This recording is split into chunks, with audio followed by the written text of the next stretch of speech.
Loud and clear, loud and clear. 5 out of 5, fantastic. Okay.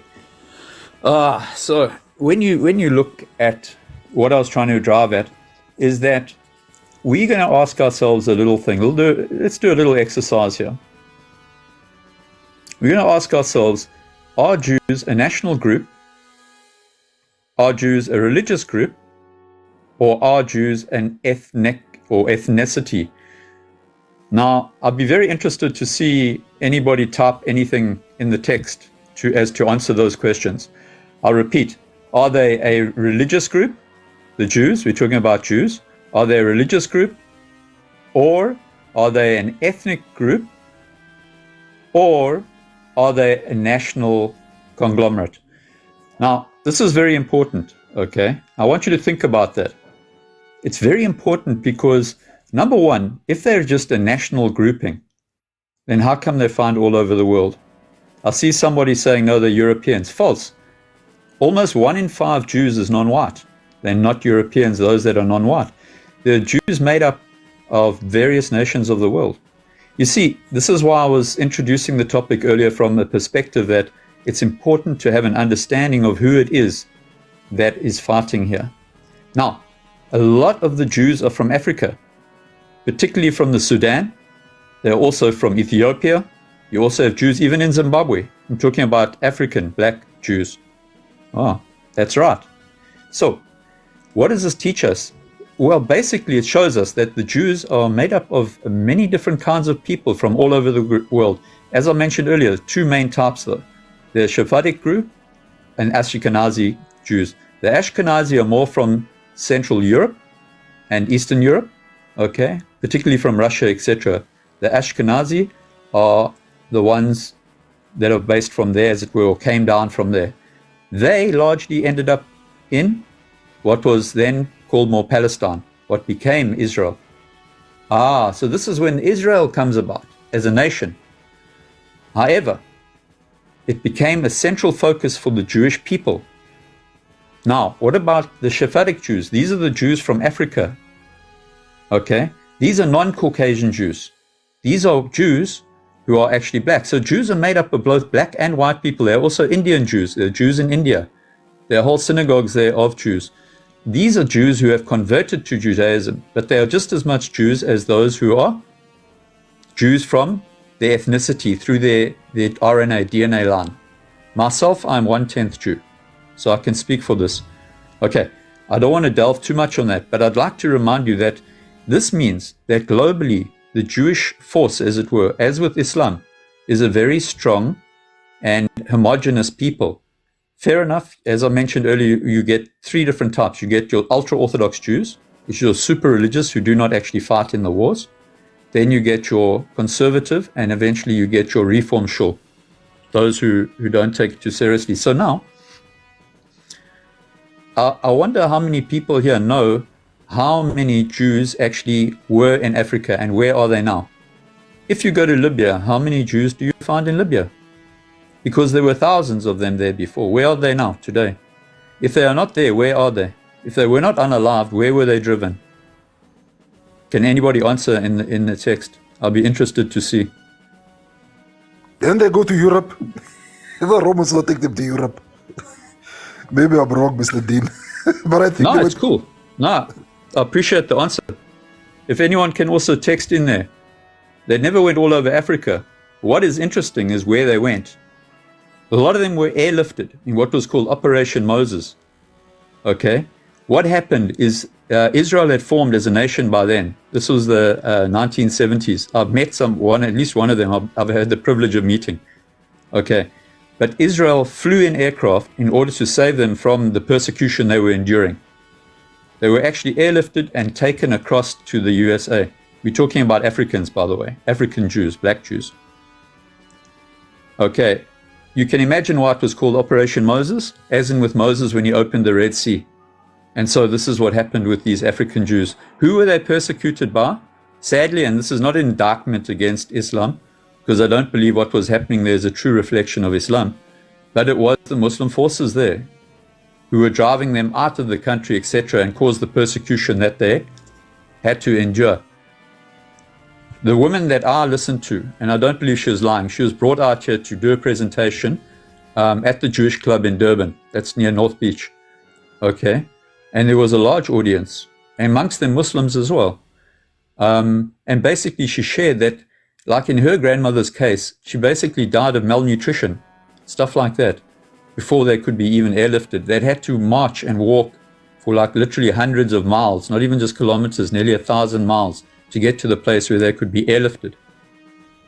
Thanks, Bezalel. It could be Operation Solomon. Okay, I'd heard of that's cool. So that's from both Sudan, from Ethiopia, and numerous other places.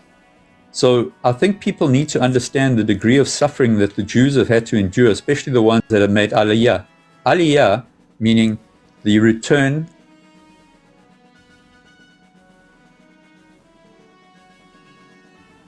Mr. Dean, you seem to have disappeared again. I don't know what's wrong with the network. Probably his network. Can you hear me? I'm going to get a bit closer to my Wi-Fi. Okay, Can you hear me now? Yeah, 5 out of 10. 5 out of 10. Go ahead. Okay. So the reality there with the Jews as well from Europe now, if you go back to the Sephardic Jews, is that they were persecuted by the Russians in the pogroms, and hundreds of thousands were unalived. In some cases, at some periods of time, from Spain as well. All the time they were being driven from one place in the earth to another place in the earth. They were terribly persecuted. I'll see Ms. Kay in the comments there had said about ethnic cleansing. If there was ethnic cleansing of any group, it was of the Jews, especially by the Europeans. They were not treated as whites. So when people just say Jews are Europeans or Jews are whites, nothing could be further from the truth. If that were the case, why were the Europeans so much persecuting them? And I'm aware of the Stockholm Syndrome.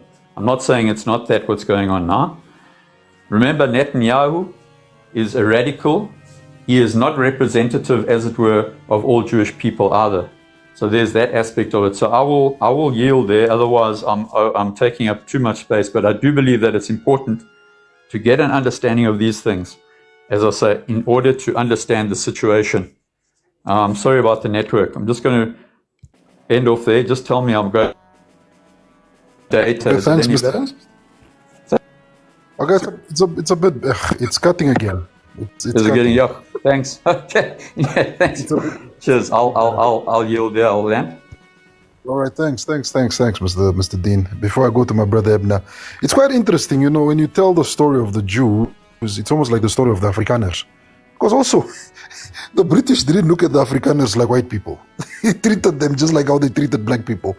But yeah, that's a story for another day. Go ahead, my brother Ebna. Ebna, you there? I hope my network sounds okay. Go ahead. Awesome. I do agree with at some point with Mr. Dean, but I'm a great believer of Christianity. But as much as I'm a great believer of Christianity, I do not agree with the modern Jews that we have now that are in Israel.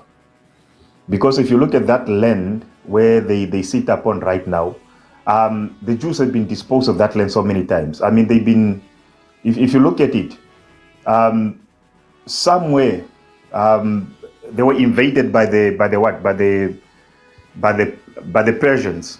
Because we understand, because before they were Jews, because Jews only represent one tribe of Israel, and of the 12 sons of Israel. So what happened to the other? So there was a division where the Jews would not agree with each other after the son of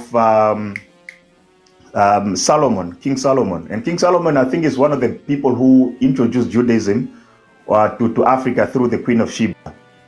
But also, there was that disagreement which made the Jews separate from the rest of the 10 tribes of Israel.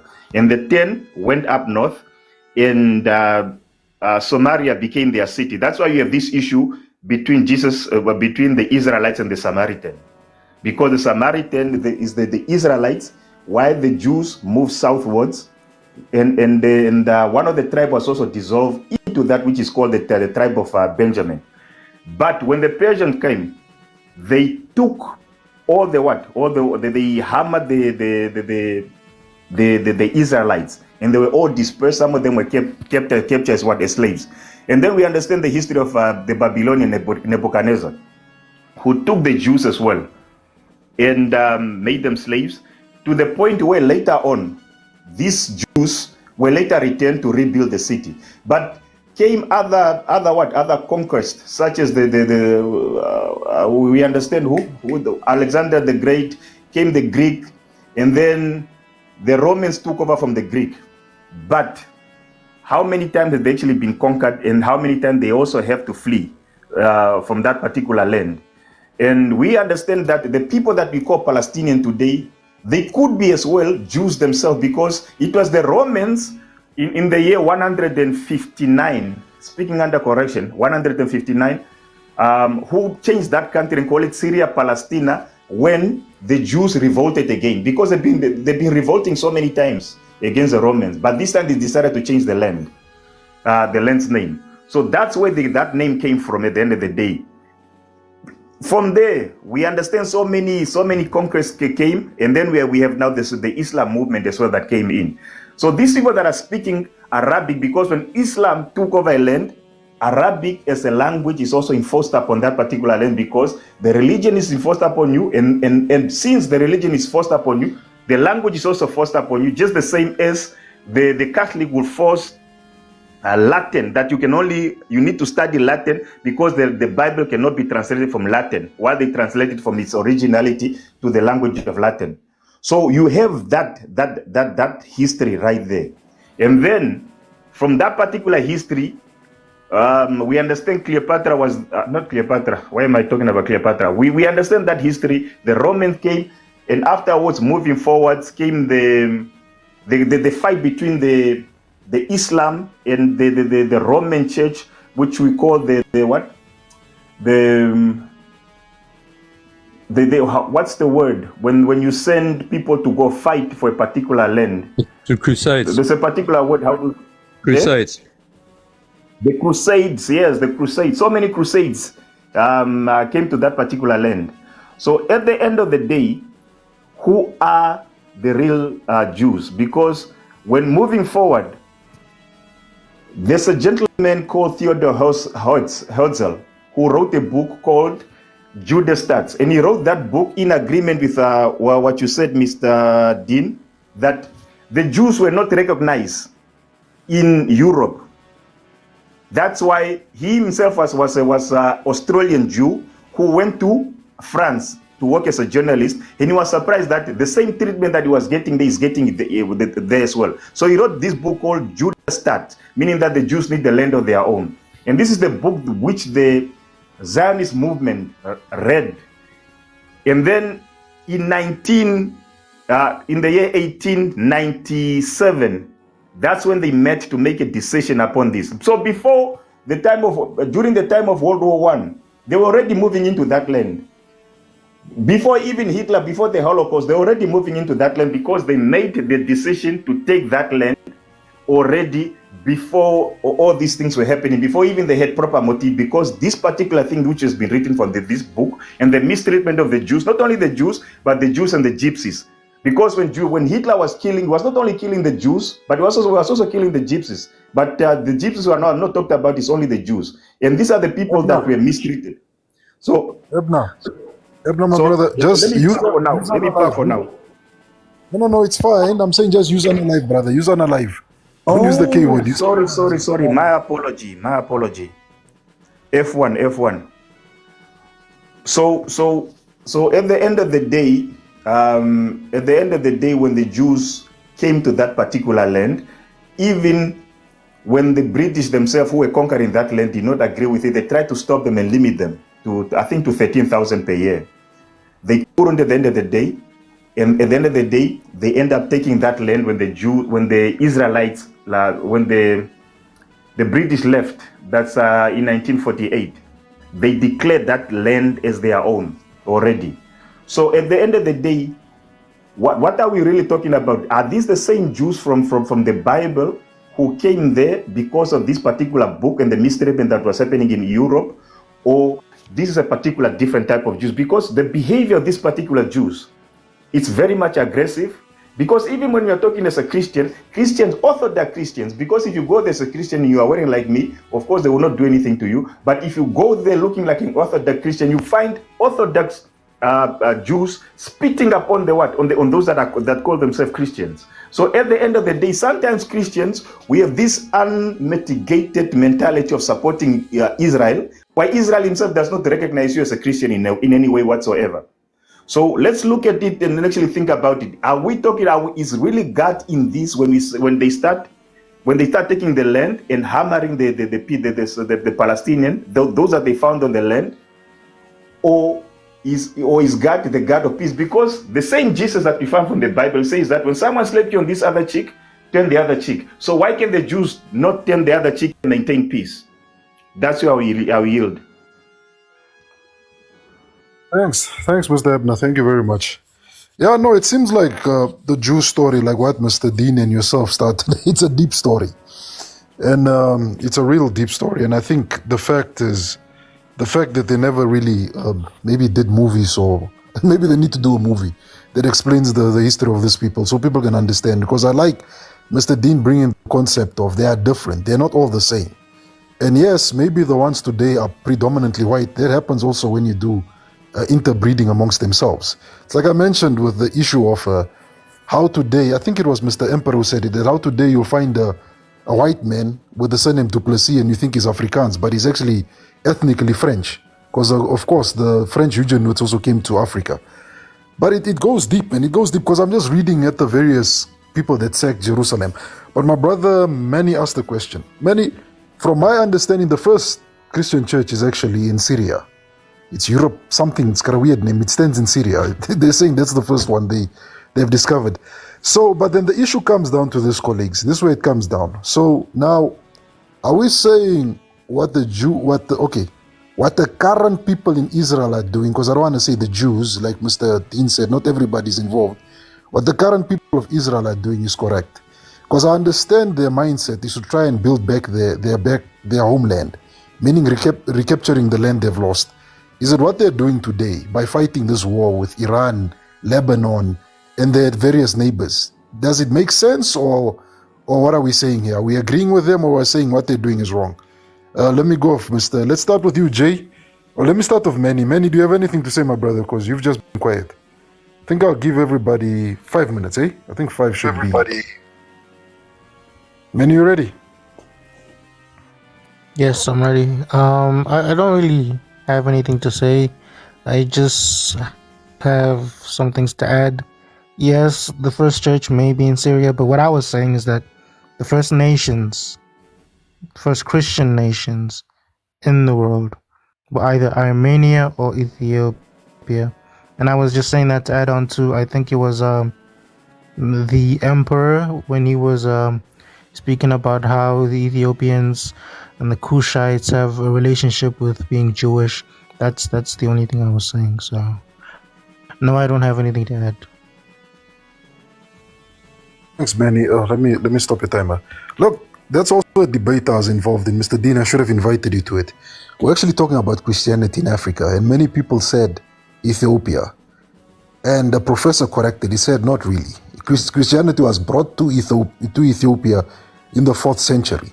They were actually practicing African religion. So probably they were practicing the religion you see in Egypt. But it was a monk that came and converted the next king. So when he became king, he said, we'll become Christians.